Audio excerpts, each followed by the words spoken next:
Hello there, welcome to our channel Tutorial Guru. Hope you're doing fine. I'm back with another tutorial video, and today I'll be showing you how to change your name on your Facebook account from the Facebook Lite app. And now without further ado, let's dive right into the video.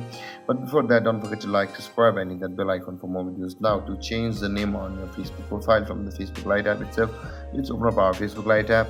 And after opening your Facebook Lite app, the interface will be similar.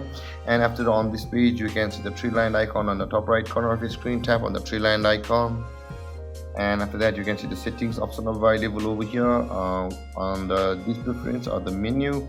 Tap on settings, and over here you can see the account category on the top, and inside that category there is the personal and account information. Tap over there, and you can see this is the profile and account information of your profile, and there's the name on the top, and beside it there is the edit. Tap on edit.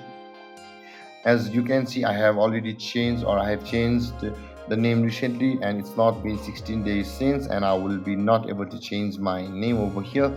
But on this interface you will be seeing the name change platform or the two dialog box where you can enter your new name, and after that you will be required to enter your password to confirm your name change, and after that your name will be changed on your Facebook profile. And there guys, this is how you change your name on your Facebook profile from the Facebook Lite app. And if you have any confusions or questions regarding the topic, don't hesitate to comment in the comment section below, and don't forget to like, subscribe, and hit that bell icon for more videos. Thank you for watching guys. Peace.